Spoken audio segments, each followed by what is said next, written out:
Adelante. Hoy, el bicentenario del nacimiento del pintor tacneño Francisco Lasso de la Vega y de los Ríos. Acompaña al señor director de la ISFA.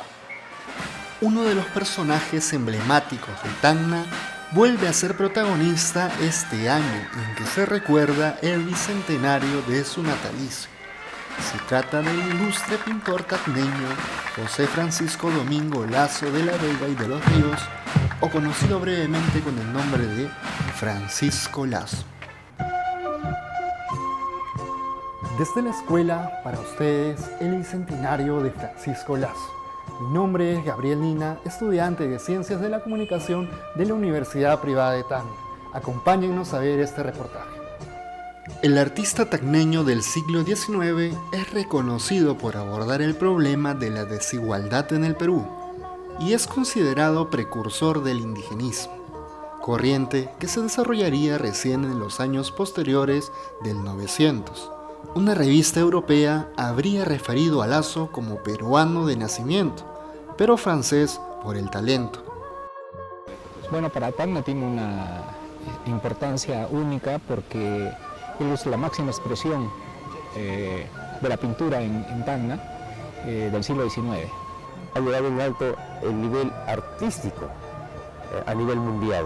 Y no solamente en el nivel artístico, sino también en el nivel político, social, porque era un hombre bastante multifacético, siempre apegado a su pueblo, a su tierra. En el museo, por ejemplo, de Lima, existen cuadros de él, ¿no? Sus cuadros, aquí no lo tenemos. Uno de los cuadros que pinta es Santa Rosa de Lima, que es muy poco conocido, ¿no? Y así hay unos cuadros muy interesantes que no se conocen aquí en Tacna, pero yo creo que digamos, alguna vez quizás copias se pueda traer, ¿no? Habría que recomendar a la Escuela Francisco Lasso, a la Escuela de Arte de Francisco Lasso. Francisco Lasso nació en 1823, tiempo en que la independencia del Perú no se consolidaría hasta un año después. Hijo de una familia de la aristocracia colonial. Fueron sus padres el magistrado arequipeño Benito Lasso y la dama puneña Juana de los Ríos. Siguiendo los pasos de su padre, se trasladó a Lima para estudiar Derecho, pero termina por abandonarlo. Así llega a inscribirse en la Academia de Dibujo y Pintura que dirigía el pintor ecuatoriano Javier Cortés, espacio en que se relaciona también con el pintor peruano Ignacio Merino, personaje que lo anima a perfeccionarse en Europa. Lo interesante de Francisco Lasso es, vamos a decir, algo como que precursor del indigenismo, estamos hablando dentro de la pintura, porque si nosotros vemos sus cuadros, hay fotos de él mismo, vestido ¿no? con su chullo, su indumentaria, totalmente de gente andina. Entonces cuando él va a Europa y también al extranjero, en Latinoamérica, Argentina, las exposiciones que hace conmociona, porque para esos tiempos era bien difícil, como venía de familias aristocráticas. Lasso viaja a París en 1843.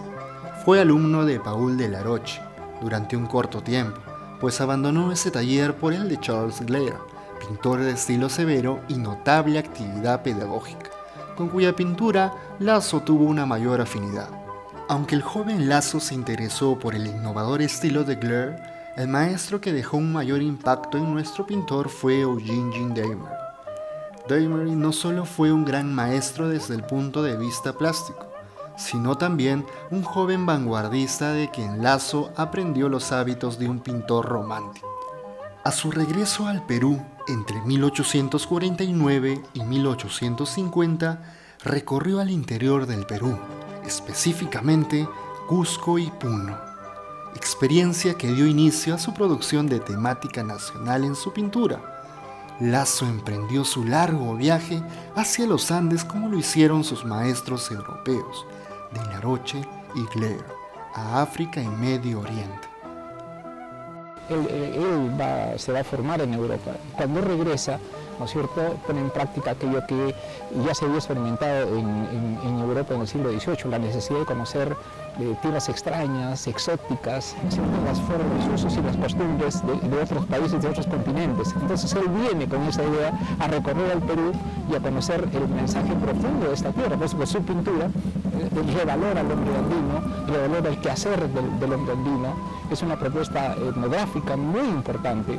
Para el investigador Ricardo Stavridis, este viaje causó gran impacto en la sensibilidad romántica de Lasso, al conocer otros grupos étnicos, las costumbres, los colores y paisajes de los Andes. Al ver a las poblaciones en su propio hábitat geográfico, conoció el otro rostro de su nación. Para poder él exponer o en todo caso interpretar sus obras artísticas, él siempre estaba pues, en visita, se dirigía a los pueblos andinos, donde el artesano, donde el andino estaba en sus tierras, vivía con ellos, convivía con ellos, veía el quehacer diario con ellos. Desde 1851, año en que inició su producción con temática indígena, el gobierno de José Rufino Echenique le otorgó una beca que le permitió regresar a Europa. Aquí, el fruto principal de su obra creativa sería El habitante de las cordilleras del Perú.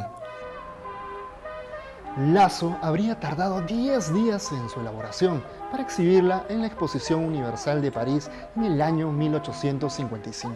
Elogiado por 6 diarios de la prensa francesa, la crítica reafirmaba el origen indígena del personaje de la pintura a través de su indumentaria y el cerámico. El habitante de las cordilleras es de formato rectangular. Sobre fondo crema representa a un mestizo de pie, ataviado hasta las rodillas con un largo poncho aymara de color negro, decorado con finas líneas rojas por cada lado. El personaje sostiene entre sus manos una cerámica escultórica moche, el cual habría sido de un guerrero cautivo previo a su sacrificio, razón por el cual, además de estar desnudo, tiene en torno a su cuello una soga. Una de las grandes obras que tenemos en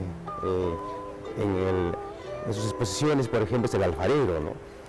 Que representa obviamente al pueblo andino atrapado en su situación social. Esta fue pieza fundamental de la obra, que representa en su conjunto una metáfora de opresión sobre la población indígena, a quienes consideró como prisioneros del sistema social político de la República. La limitada comprensión de la crítica francesa por el desconocimiento del significado de la pieza escultórica dio origen a confundir el mensaje de Lasso, por lo que el lienzo fue conocido como el indio alfarero y no originalmente como el habitante de las cordilleras del Perú.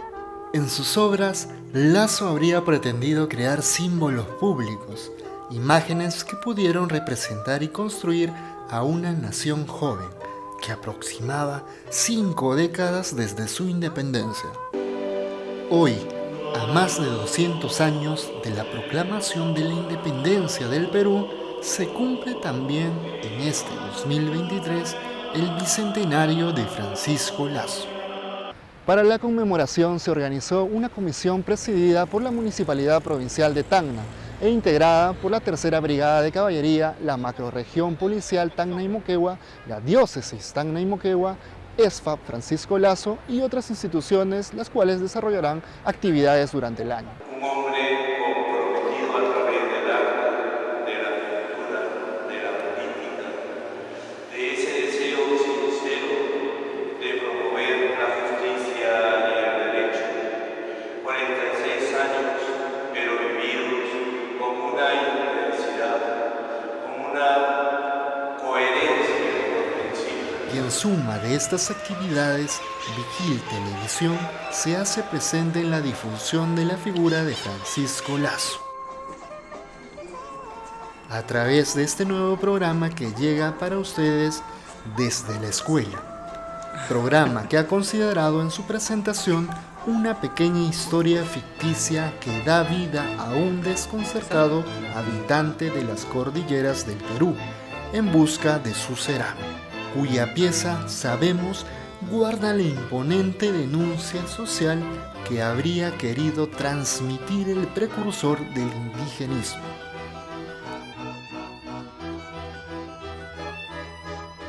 Con la colaboración de profesores de la escuela y de estudiantes universitarios.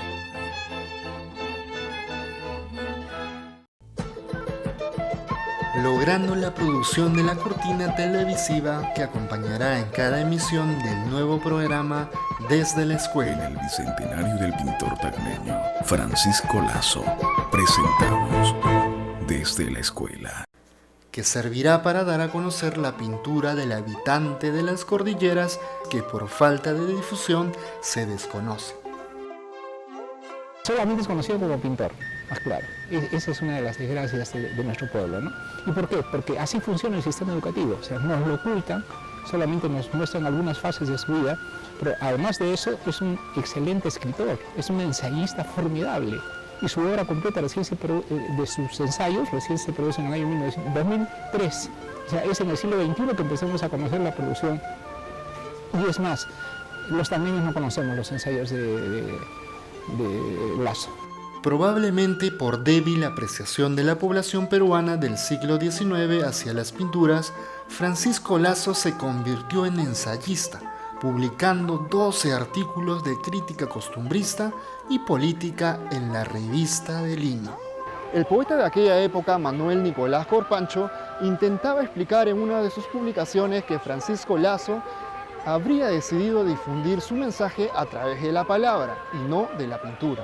Así Francisco Lazo nos deja mensajes muy intensos en la obra conocida como Las Tres Razas, pero que originalmente Lazo le habría nombrado como La Igualdad ante la Ley, exhibida en 1859.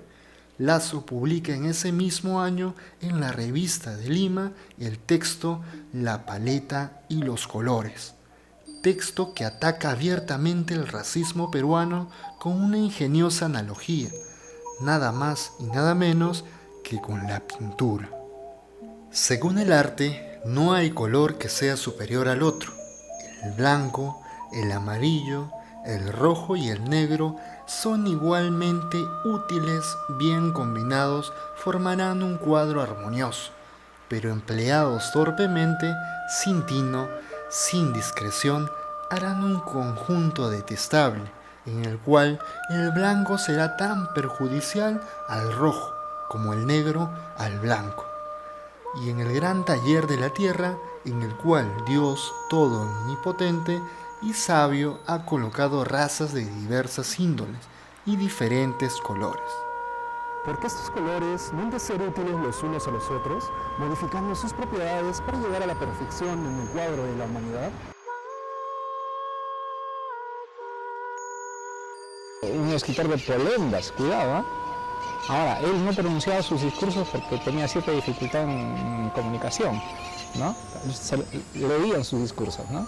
Pero sus discursos tienen, yo diría, el mismo calibre, por eso decía, es un precursor de Manuel González Prada, ¿no? Según la tesis de Eugenia Abadía González, señala que finalmente hay una intención aleccionadora en la obra de Francisco Lazo. Por si fuera poco, él mismo se viste como un indígena más, como otro excluido en su tiempo. Lazo optó por la perennización de su imagen como la de un excluido por la misma sociedad a la que él pertenecía. Se dice entre sus investigadores que para Lazo la pintura podría ofrecerle un espacio de redención, porque cuenta Lazo un triste recuerdo de su niñez, la historia de la Manuquita, una niña indígena de más o menos de su edad, que fue acusada del robo de un rosario de la hermana de Lazo. Pero el infante Lazo sabía muy bien que no era ella, y por su silencio, la Manuquita fue golpeada y tratada cruelmente como una delincuente. Textualmente Lazo dice: «Miserable que fui, es cosa que jamás me lo perdono, y esa confesión pesa sobre mí como fatal sentencia. Probablemente aquella manuquita fue plasmada en este cuadro, donde se le ve el rosario que nunca robó. Fina manera de saldar el silencio y la culpa que Lasso guardó desde niño ante la injusticia de la cual fue partícipe.